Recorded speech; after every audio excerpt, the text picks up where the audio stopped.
40 things I'm learning in my 40s. 40 things I'm learning in my 40s. A lot of wisdom here, a lot of introspection, a lot of things that I want to share with you that you can only get by going through it. You can only get by living it. You can only get by actually experiencing those things. And so I want to share those with you because I think that they're going to make a difference in our lives. Things that I wish people told me earlier in my life. You might say, well, I'm over 40. Okay. Well, earlier on your journey, it's not necessarily a chronological age. It's meant to talk about a breadth of experience, right? And in leading people, mostly myself, for 20 years, here's some of the things that I've learned. And these lessons are inspired by a great book called The Everyday Hero by Robin Sharma. And he's got a chapter here called 40 Things I Wished I'd Known at 40. Things that he wished that he had. And so these are things that I'm living, learning, experiencing, gaining wisdom with that I want to pass along to you, Okay, and so today for number 4, the thing that I'm learning in my 40s that I will do my finest work from places and seasons of rest and rejuvenation, not from the grind, from rest and rejuvenation. In other words, it's when you get removed a little bit from the problem that you're solving that the greatest ideas come, the biggest epiphanies, the ideas for new products, a new way to say something, new communication, a new vision, a new business idea. The clarity that we're looking for is actually sort of the antithesis of how we think we're going to get it. We think that as we get more intense, as we lean in further, as we work harder, as we put in more hours, as we make more sacrifices, that's where the breakthroughs are going to occur. But that's not what I found. What I found is the exact opposite. I found that the real breakthroughs, the quantum leaps, come in places of rest and rejuvenation. And I grew up in business in sort of a grind culture. I work 7 days a week. You'll sleep when you're dead. Like that was something I told people all the time. You'll sleep when you're dead. Okay, well, that's not actually true. You sleep every day, hopefully. And if you don't get the right amount of sleep, you're already dead. You're already dead. You're not showing up as the best version of you. You're not showing up happy and excited and full of life and full of energy and charisma. You're sort of like on E. And so I came up in that culture and that helped me a lot. Listen, I worked a lot of people.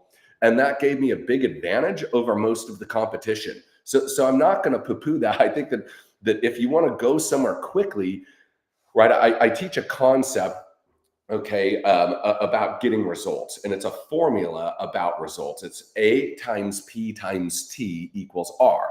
A times P times T equals R. A stands for amplitude, how much of something we're doing, right? In other words, how hard are we working? Are we doing this a couple of hours a day? Are we doing it 10 hours a day? Are we making 10 sales calls a day? Are we making 100 sales calls a day? That's the amplitude, right? Okay, so A stands for amplitude. We multiply that amplitude by our precision. P stands for precision. This is another word for skill sets or technique or competence. In other words, we can do a lot, but if we multiply that by a low effectiveness skill set, we're not going to get a bunch of results out of that, a lot of work. Another person might be able to work a lot less, do a lot less amplitude, but get similar results because their skill sets are better. They're getting more out of what they're doing per unit of action. Okay, and so the better we are, the faster we go and the better our results are. So sort of makes sense, right? Okay, skills pay the bills. The more competent we are, the better our results. So A times P times T. Now T stands for time. Okay, and it is a multiplier. Time under tension, time doing the right things, time with consistency. How much time are we elapsing? If you think about baking a cake, you got to have the ingredients, you got to have the temperature, and you got to have the time. You can put in the right ingredients, you can put the oven to the right temperature, but if you pull it out after 30 seconds, it's going to be goop. If you pull it out after 30 hours, it's going to be charted beyond recognition. There's a time component that even when we're doing the right things, it does take a certain amount of time. Now, if you understand that formula, A times P times T equals R being results, the only way we can reduce T, the only way we can reduce time is to increase our amplitude or to increase our effectiveness. As those increase, solving for the same result, the unit of time can go down, right? And so this isn't about the chronological time that's passed, about the time that passes while we're learning, okay? And so I will do my finest work from a position of rest and rejuvenation. learning how to slow down a little bit, learning how to rest and recuperate, learning how to take in systematic replenishing, right? If you're going to be a leader, you're always going to be giving out, right? And so if there's nothing filling in what you're giving out, eventually you go dry, you stall out, you stagnate, you get empty, right? You get empty. And I meet so many leaders and they feel like that. They tell me, they're like, Coach, I feel empty. Like I'm doing all this stuff. I'm winning all these awards. I'm making all this, but I feel empty. And they're empty because they're giving out, but they're not pouring in. And sometimes it's not about information, right? Pouring in information and knowledge and thinking is good, but sometimes we just need to distance ourselves temporarily from the problems we're trying to solve. And in that distance, in that state of playfulness, in that state of rest, in that state of rejuvenation, where our mind is not so close to the problem we're solving, that's where the greatest breakthroughs have come for me. Let me give you another example of this. This is where the greatest opportunities have come to me. I can see clearly in my life, looking back over the last 20 years in leadership, I can see two paths for opportunities. And we've been really blessed. We've had a lot of fantastic opportunities. We've made a lot out of the opportunities that we've been given. We've learned a lot from the opportunities that we've been given. Most have gone well. Some have not gone so well, and everywhere in between. And here's what I found. When I wanted to manhandle my way into opportunities, when I wanted to kick the door open, right? It's just resistance. It's the enemy. It's this is what life is testing me for the next level. When I had, let's call it an overabundance of effort that I had to put in to obtain that opportunity or to get that to move or whatever that might be. Okay. What I found is those opportunities have not been nearly as richly rewarding. They have been more stressful than they have been productive. And they end up costing me more than they make me in the grand scheme of netting out accounts, not always monetarily, but in peace and in other things, right? And the real quantum leaps, the things that have changed my life unimaginably for the better, those things, they found me. I didn't go hunting for them. They came to me. They weren't necessarily easy to do, but there was a grace and a flow for that, if that makes sense. I didn't have to work so hard to get into them, to stay into them. It was a much more naturally occurring thing coming from a place of rest. It's the same thing with my relationship, right? Like I just gotten out of like a 4-year relationship with a girl I thought I was going to marry in high school in the first year and a half of college. And just, life was sort of a mess and just kind of coming to the faith and starting to learn there. And I had said like, hey, I'm not going to date anybody for a year. I'm just going to work on me. I'm going to learn me. I'm going to learn about life. I'm going to learn about Jesus. I'm going to learn about these things. And so I set that aside. And it was like a few months after I set that aside, I met Jess. And I didn't have to find her. She wasn't on a date. Like she just showed up in my life, and it was easy and it was natural, right? Where before I worked very, very hard for things that were anything but easy, and where I kept having these like failures over and over in this area, and then from a place of rest, that is where God brought me a blessing that changed my life. And so this is sort of counterintuitive. It's very anti-hustle and grind culture. And I'm all for working hard. Today I work very, very hard still, but I work differently. I have strategic, pre-planned, purposeful rest. Strategic, pre-planned, and purposeful rest built in there because I know that I'm not at my best when I'm not well rested and focused on these areas of rejuvenation in my life. In other words, I'm actually much more effective. I would rather be effective than busy. That's good. You should write that down. I would rather be effective than busy. We don't get paid to be busy. We don't make impact by being busy. We don't change the world by being busy. Anybody can be busy, but not everybody can be effective. And what I found was I was actually more effective when I had strategic, purposeful rest than when I just neglected that and put in the extra hours. It was sort of the law of diminishing return. After a certain amount of effort, my results and effectiveness sequentially move towards zero, right? And so for me, it was finding the sweet spot where I could go right to that peak of effectiveness, rest there, and then come back to the peak of effectiveness before I let it wane, like a great TV show that stays on air a couple years too long, and the storyline moves away from the main plot, and the characters start swapping out, and it just wasn't what it used to be, right? You're familiar with that idea. So what I learned to do is rest at those high points and come back to that high point and stay at that high point. It lets me be really, really effective and really, really efficient and really, really on point. I can solve bigger problems, carry bigger loads. I can get paid more money in less time and be more effective, happier, more healthy, and have more peace by doing it this way. And that's very, very counterintuitive. It's very counterintuitive. And so the wisdom that I want to share with you here is, if you don't learn to rest, life will make you rest. If you don't learn to rejuvenate, life will force you to rejuvenate. And so if that's true, and it is, okay, every high capacity leader that doesn't learn how to rest well at some point, doesn't need to be a lot, and it's different for everybody, but doesn't learn how to rest well, doesn't learn how to rest on purpose, life will force you to rest. Life will slow you down.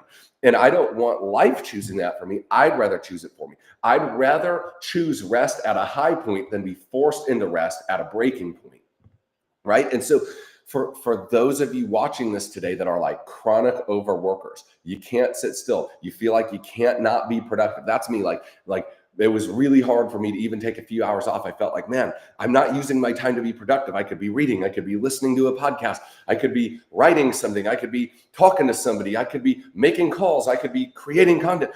There's this never-ending thing that you could be doing, right? And you feel like guilty if you're not, and you're going. But what you make isn't very good, because you're running on fumes. You're standing on thin ice. And so you don't carry a lot of gravity and weight in what you're doing. And what I found, listen, and this is not my model, okay? It's not my model, it's God's model. He worked 6 and rested 1. And that was God. God's pretty good. He's pretty strong, pretty powerful. He's got a lot of energy. Right? Like, he knows how to make some pretty cool stuff. Like, if there's any dude that could theoretically benefit from being on 7 days, it would be the Lord, right? Because he made a whole bunch of cool stuff in 6. Imagine what he could have done with that extra day. Okay. But he modeled for us that, like, we're supposed to rest. We're supposed to rest and enjoy the fruit of the good things that we've done. Now, listen, let me give you the other side of this. Some of you are perpetual resters. You've been resting forever, right? So if your bank account's in the negative, rest is not what you need, my friend.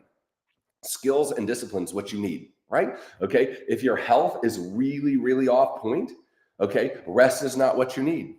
You don't need more downtime. You need more uptime. Okay. So I'm not talking to people whose lives are sort of like at the bare sustenance level in areas that matter. I'm talking to achievers. I'm talking to leaders, people who have high capacity, who could do more and often do. Right? Who could say yes to more things, even though they're stretched too thin, who could be enamored with a new idea, a new business, a new partnership, a new product, a new stream of income, a new hobby, a new skill, even when they're already very, very taxed with what they're doing. I'm talking to you.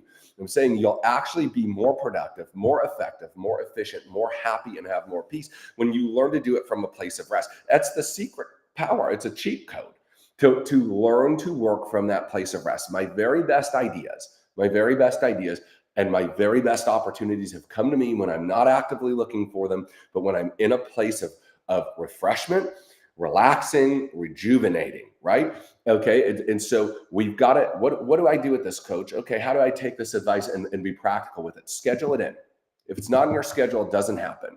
So schedule in some rest. Take a look. And here's what I also learned to do. I learned to rest at opportune times. There are rhythms in our days and in our weeks and in our months, and even in our years sometimes, depending on what your business might be, where it's least impactful for you to be disconnected then, right? We don't want to disconnect at high momentum, high intensity, high stakes points, right? We want to disconnect in the times that really don't have that level of direction on our outcome, right? And so I learned how to do that. So what we want to do is we want to be purposeful. Let's put some rest, and it could be hours at first.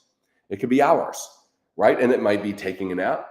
It might be reading a good book. It might be going to walk on the beach. It could be sitting at a coffee store and listening to music and writing. I don't know what it is for you, okay? But it doesn't have work. It doesn't have your phone on. And it's not growing. It's not consuming. It's just being. It's just being.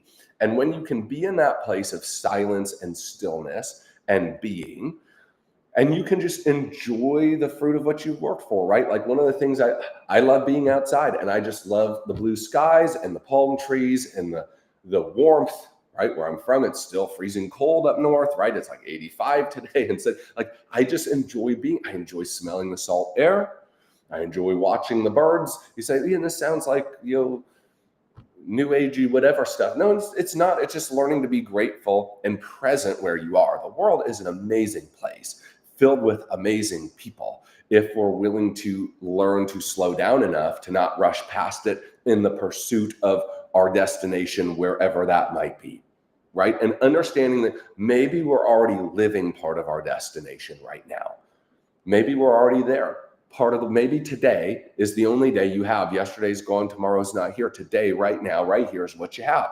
And maybe we're to learn to be great stewards of that day, both to win the day and to love the day, and to learn from the day, and to be in the day, and to let the day mold us as we mold it. And that is, my friends, is one of the most important lessons I've learned in my 40s, is to learn to rest, to learn to be present, to learn to rejuvenate, and to learn to do that purposefully, proactively, and that actually makes me better, not worse. It gives me an advantage, not a disadvantage. It makes me sharper, not duller. It does the opposite of what everybody wants to tell you it's going to do. Man, if you're not doing this, you're going to lose these people. That's not true. All it takes is one idea, one connection, one breakthrough, one quantum leap, one aha. And it thrusts you 30 years ahead, you all. And I'm dadgum living proof of this. I am living proof. I found a handful of things in all of my years in life, and those things helped me live 15 lifetimes in 15 years.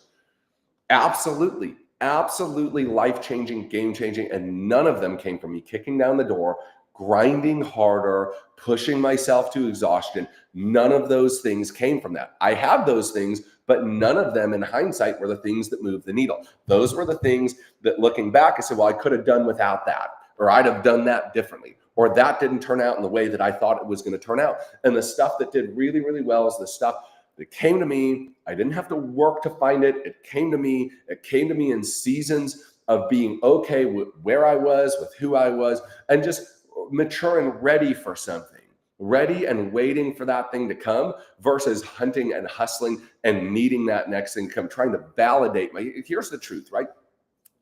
I spent a lot of years, I'm going to be really vulnerable with you here. I spent a lot of years thinking like, man, if I don't do my next deal, if I don't find that next win, like, man, maybe people won't value me as much, right? Like maybe I'm getting a lot of value because I have this sort of like Midas-y touch, right? Where like most things I touch sort of do pretty well. Not all things, but most things, right? Okay. And like, man, are people expecting me to have that next win, to show them that next deal, and all these things, right? And here's what I found. I was putting myself in positions that I didn't want to be in, trying to please people that didn't care one way or the other, right? And I learned that peace was far too high a price to pay for that audience, right? And so I made a decision. I'm not going to live for other people's expectations. I'm going to live for my expectations, for what I'm called to do, for the wins I'm supposed to get. Right. And that slowed me down a little bit. Number one, it made me a little bit more meticulous in what I was choosing to involve myself in and how I wanted to be involved in that thing. All of those things came true. But I'll tell you what, it's a much better place to live, because now I do the things I love to do, and I do them because I love to do them, not because I'm trying to get approval or acceptance or to please anybody or to do what somebody else thinks I might need to do. And I'll tell you what, super fulfilling. It's also super peaceful when you don't give two rips about what other people are going to think, or the expectation that you have to keep up or whatever. Like y'all, listen, I've done master classes on how to make millions on social media. I've made many millions on social media. I promise you, there is a time in the not too distant future. Now, I don't know if that's months or years Or maybe I'm just totally wrong. But there's a time, I think, where I will be on a hiatus from social media, where maybe I'll have a team take all my stuff and repurpose it and send it out. Maybe you'll have no idea. But man, there's a lot of trash out there. There's so much pretend out there. There's so much pretense. There's so much living for what it's like.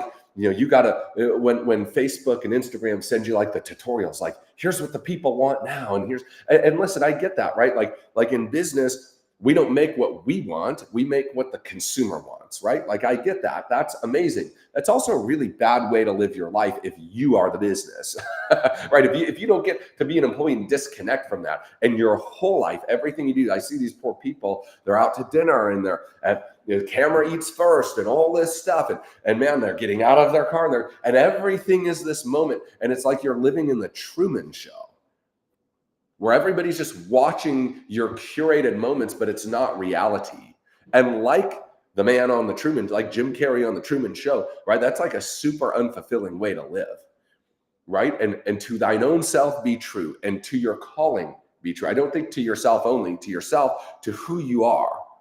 And if you know the Lord, whose you are, right? And he's got big callings on our life. We're not called to do nothing and live for us. That's selfishness. That's not what I'm talking about. I'm talking about releasing yourself from the expectations and the pretenses of others and being authentic and true to you and your calling and what lights your fire and what excites you and where your gifts are, and learning to live in that place where, man, I'm going to work really hard at the things that matter most and the things that energize me and the things that make a difference. And I'm going to spend zero time on the expectation and the pretense and the preferences of others and the opinions of others, and living for an image instead of living for an input, right? Now, what I can give to life versus, how people view me. It's been so freeing. 40 lessons I'm learning in my 40s. And that lesson is that I would do my best work, my very best work, my most meaningful work, the things that change my life the most, from a place of rest and rejuvenation, not from a place of hustle and grind. There are seasons for that, but season is the right word. And after that, the sustaining pattern needs to be one of excellence, of integrity, of hard work at things that matter, and purposeful rest, purposeful rejuvenation, purposeful connection to God, to life, to the day, to the people that are around you. And so I hope this helped you in some way. I hope it helped you. If it didn't, so sorry, but I'm sure that it did. And if it did, can I ask you to do two things for me really quick? Okay, number one is this. Can you smash that share button? It really, really means a lot to me when you share this content. I've worked hard over 20 years to try to live and then distill and then be able to communicate out the lessons in life that have been most helpful to me. Okay. And so if that's helped you in any way, please do me a favor and smash that share button. Share this to a group, share it to your friends, share it to your teammates, share it to your spouse, share it to somebody you think would benefit. Secondly, I've got a new book coming out, 12 Words That Change Everything. We're building out the launch team now, and you can just hit the QR code up in the left-hand corner and you be a part of the launch team. It is totally free to be a part of it. We're just getting ready to ramp up. I know a bunch of you are like, hey, should we be getting things? You'll get a welcome email, but we're getting ready to launch heavy coming into the month of April. It's going to be amazing, amazing, amazing. Thank you so much for considering being a part of that. I know your time's valuable. Your resources are valuable. So thank you so much for putting a little bit of those in my care. And my promise to you is I'm always going to try to leave you better than I found you, stronger than I found you, and remembering who you are, whose you are, and where you're going in life. So I hope this helped you. God bless.